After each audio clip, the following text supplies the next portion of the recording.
ஒரு மகிழ்ச்சியான செய்தி. இதயம் நல்லெண்ணெயின் விலை லிட்டருக்கு ரூபாய் 105 குறைஞ்சிருக்கு. செப்டம்பர் 2023ல 1 லிட்டர் இதயம் நல்லெண்ணெயின் அதிகபட்ச விலை ரூபாய் 503. ஆனா இப்ப 1 லிட்டர் இதயம் நல்லெண்ணெயின் விலை ரூபாய் 398 மட்டும்தான் தமிழ்நாட்டுல. அப்ப இனிமே எல்லாரும் இதயம் நல்லெண்ணெய் வாங்கலாம் இல்ல? Respected Finance Minister of Gujarat, Vice Chancellor Bimal Patel ji, the other dignitaries on the dais, distinguished guests who have come to attend this program, recipients of the certificates, students from PhD courses, MPhils, MAs, degree, and also postgraduate diploma who have received their medals and certification today. To all of you all, my good wishes and congratulations for those who have cleared the courses today.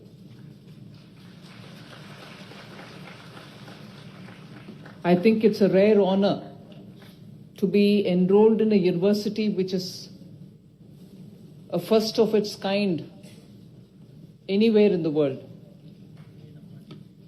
And if that rare honor is bestowed on all of you, it is simply no exaggeration if I say it's the vision of the then Chief Minister and today India's Prime Minister to identify this area, a niche area where internal security of the nation, and also related services such as your economic security, caretakers, stakeholders, do need a professional institution in which they can be trained, certified by domain experts. If you thought of national security, you would have thought that it is through the armed forces that people can be trained from young, whether it is from Sainik schools or National Defence Academy, and subsequently in the Defence Forces itself. People get trained, and that infuses a lot of necessary skills together with the feeling of patriotism, and then you are seen as the forefront of national defense. But there was a huge area left unattended, with nobody's intention being left that way. It wasn't intended to be left unattended. It is a fact that for a large country like India, a large economy like India's, and the large economy which is fast growing like that of India, security is just not those which is physically taking care of us at the borders. Security is also something which has to feed into the national sense of well-being and national sense of being assured. For that, an established institution with domain experts coming in to train them from young and also upskill them when they are already in courses or already in the field is something which was a gap, if I may use that word, which needed to be filled. And therefore, it was just the foresight of the then Chief Minister of Gujarat, Shri Narendra Modi, now the Prime Minister of the country, to see that that is an area in which training was required, instilling the feeling was required, and above all, looking at the newer growing areas where security arrangements have to be tightened, also to be given an academic institution. So that is where the Rashtra Raksha University's place has bloomed out. And I can see the energy with which the Vice Chancellor has been working on this institution of excellence, and he's got a complete understanding of the various areas, sub-areas within this large canopy under which people are being trained.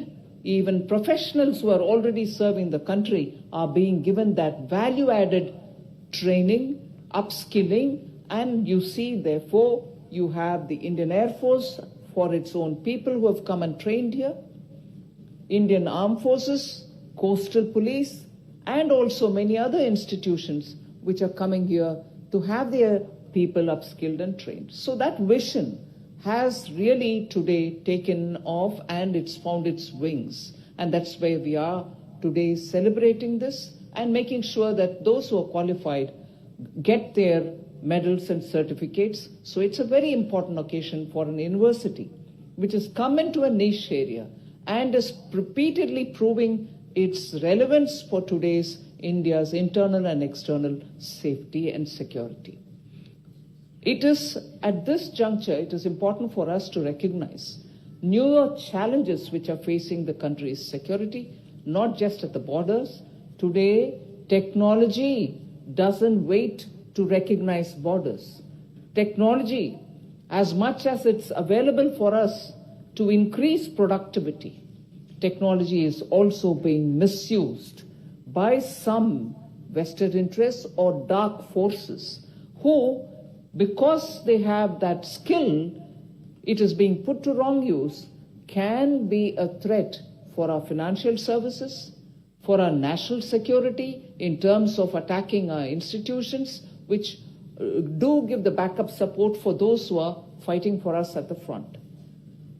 Moreover, with technology giving us the benefit in the sense that we are able to today do many of our transactions through the digital use, which is much enabled because of the public infrastructure which we have created, the digital public infrastructure that we've created for ourselves.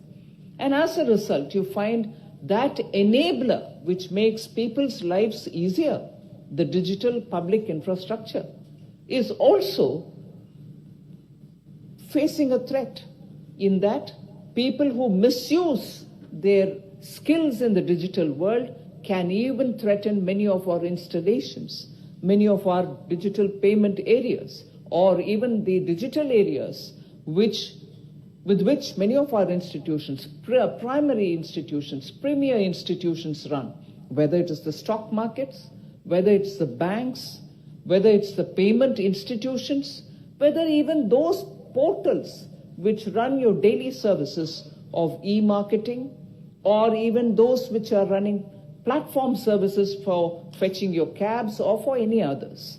So the more the digital presence in our lives, which makes our economic condition better, because people are able to now, even in remote areas, able to access markets globally, because they have a digital presence and access to digital portals. They are able to reach all the parts of the world to sell their produces. Equally, because of the strength of this kind of an access, you have people targeting them.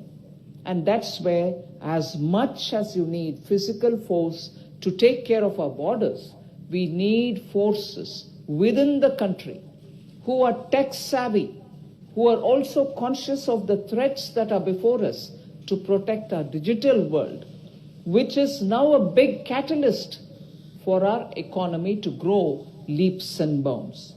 If Honorable Prime Minister's destination before all of us Indians is Vikasit Bharat by 2047, and we are creating all these avenues through which we can achieve that destination, on the way, the threats before us are the ones for which I now can see clearly that the students of this course or this university, going through various different courses, are being readied to face those challenges and protect this country's economic, social, and sovereign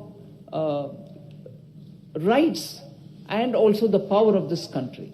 So this university, therefore, plays a very critical role in making sure a country which is growing, a country which is emerging with all those technology and also human power which many emerging markets do not have. I would even go to that extent to say many developed countries as well do not have the digital prowess that our country is seeing in the last 10 years. That digital prowess helped us during COVID. We were able to reach all our citizens wherever they were by sheer pressing of a button, and monies would go into their accounts. Vaccination was delivered because of the digital prowess. While manpower was on the field, the persons who got vaccinated knew what vaccine was given to them by sheer data which reached them on their phones. So technology today has seeped into every part of our lives. And it is that which is giving us that lubrication for reaching a very high level of economic development. But equally, as I say, we need people who understand threats which are being faced in this world, and that is where you're readying manpower. You're readying people who are already in their respective domains doing such a work, but also need to upskill their talents. If that is the service which this university is providing, there is also a need for Rashtra Raksha University to continuously keep upgrading its curriculum. When you're looking at areas which are newer areas where we didn't have a presence earlier, academic support earlier, these areas also are newer but fast-growing areas. Whether it is internal security, I was happy to hear from the Vice Chancellor that for services of internal security, whether it is for private institutions or for government institutions, when you're readying manpower for it, you need them to understand how their area is also changing in its complexity. So if we were to produce and skill people who will take care of our institutions, large setup like an airport or a field where industrial estate is present or where there is immense investment happening, you need a force which has the complex understanding of the requirement of these areas. But these are also rapidly changing in its contour. What was technology 2 years ago is slightly outdated today. You have something else newer replacing it. So the training that you offer will also have to constantly keep upgrading itself and making sure that your people, the trained people from this university, are on the top of things. Whether it is looking at physical assets which are being protected or digital assets which are being protected, the instruments that you use, whether it's armed forces equipments or whether it is drones which are now available for civilian use, or any of these kinds, your training will have to constantly upgrade yourself so that you are ahead of the curve, ahead of the mischief makers, so that you can protect us from us as a people and us and our assets from any threats that they may face. In saying all this, I like to highlight the fact that in the last few years, the emphasis given for defense production in this country is a matter of pride. Not just investments, policy support has made India today a net exporter of defense components. Earlier, we were one of the biggest importers. And today, when you have exports happening from India, whether it's big vectors, whether it is BrahMos or a missile or smaller components for various different components, India is becoming the hub for defense production. And that is a big policy achievement under Prime Minister Modi. And there are a few data that I'd like to share with you just to emphasize on what level of achievement is happening.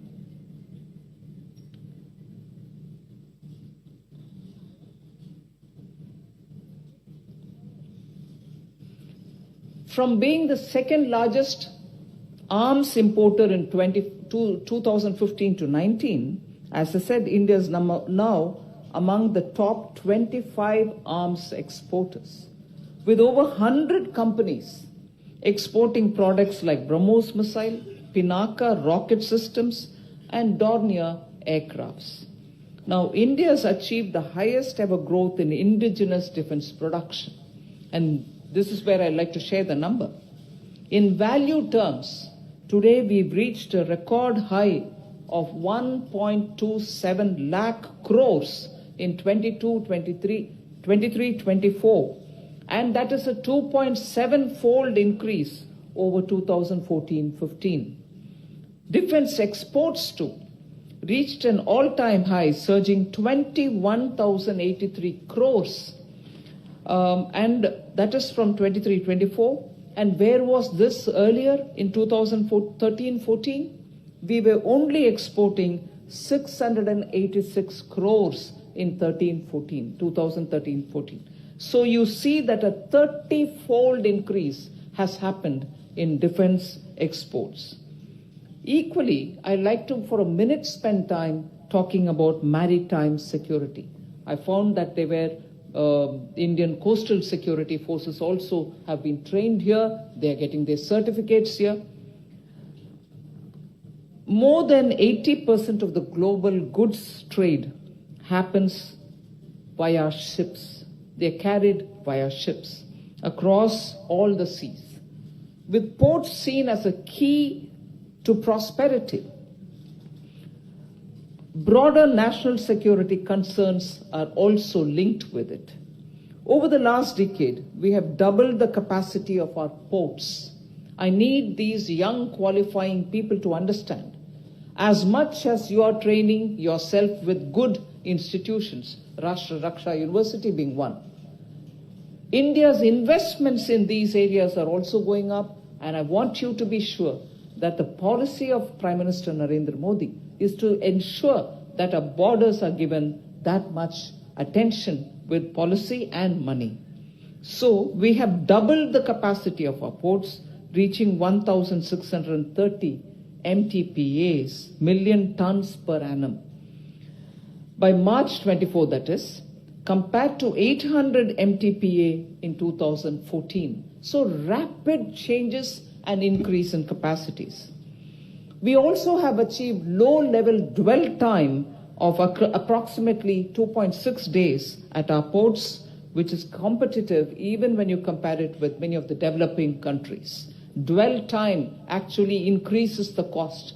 The lower it is, it's better for the shipping industry. Turnaround time equally of our major ports has reduced to around 48 hours. Where was it before in 2013-14? 94 hours. From there, it has come down. You also know, because you are in Gandhinagar, gift city is here, they also have now taken significant steps for robust ship leasing and financing ecosystem in GIFT IFSC. The reason why I'm quoting so much on ports and also maritime security is the recent attacks in the commercial shipping arena in the Red Sea area. October 23 to March 24, for example, is a threat to the global shipping movements, commercial shipping movements. And many of us from India were happy to know and proud to know that Indian Navy and Coast Guard were the first responders to make sure that ships which are being held by pirates or ships which are abandoned because of such piracy, and the people who are on board have all been rescued by our first responders, the Coast Guard and the Navy. So we are already doing that kind of a response mechanism which many other countries more stronger, bigger than us are not able to do. So in terms of being the first responder, India has earned a special name, and first responders are also master in disaster management. They're also management experts in terms of human resources, and they also have to do the first aid on the spot when they reach, all of which are various silos of earning which this university provides. One large area in which we've invested a lot, which requires a security a lot, and which is important for our economy, is how our renewable energy capacities are also growing. I like to underline the fact that the installed capacity in the renewable energy area has increased 2.7 times more than the past decades. Now, these are all very important installations towards national security, and that's why the role of the students who are qualifying from here is also important. Similar are the investments that we are making in Bharat modular small reactors, which is going to be one of the biggest sources of our energy, and that is one specialized area in which nuclear-related challenges will also be, I think, a part of learning, because that is also important for us to, one, protect from challenges which can be posed onto them. Critical minerals is an area in which government has invested a lot. Protecting our mineral resources is also a very big area.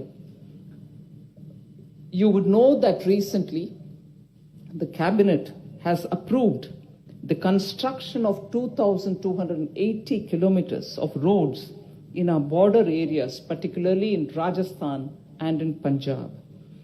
The investment will be to the range of 4,406 crores. Why am I emphasizing on this? Border area infrastructure has its own unique requirements, whether it is in the cold, hot deserts, here in Rajasthan or in Thar Desert or in Kutch, but whether you're looking at high-range villages in the high-altitude areas, they're all now looked after in the name of vibrant villages, but their security needs are not only cross-border, but within the area, internal security has also got an implication there. And I think, therefore, whilst on the one hand, government investing in terms of fiscal resources, money, the other, the kind of trainees that you are producing here are the ones who are going to give us the human power to face the challenges, whether it is in the border villages, who Honorable Prime Minister refers as not the border last villages, but the entry point to India as the first villages in the border, whose interests we should take care of. We are building infrastructure there. You will be needed there also to protect the borders. So there are many more such investments which I'd like to highlight, but for want of time, I wouldn't elaborate. It is important to recognize India is growing in the eyes of all our competitors. India's growing is one thing, but we are growing in the eyes of all our competitors. It's also growing in the eyes of those people who see this kind of a growth from an emerging democracy as something which is astonishing them. And whilst there can be many well-wishers, there are also people who think this should not be entertained and who can challenge us. And that is where I'm very impressed by the way in which Honorable Prime Minister has had the vision to set this university. And it's also very heartening to know that it is in the constituency of our Home Minister, who has taken a keen interest in strengthening this university. And therefore, today, I'm very humbled to be here, to see the kind of work which is going on here. I wish this institution all the very best and success that it can face, and also best wishes for all the qualifying students today. You earned your degrees and medals because of your hard work. But it is in the service of this nation that all of us are assembled here. You have qualified here, and this message should be taken through to all parts of the country. And I'm also pleased to know that one in Arunachal Pradesh, one in Uttar Pradesh, one in Puducherry, and one in Karnataka are also attached to this university. So the 4 outstation university centers will equally shine as much as you have shown today.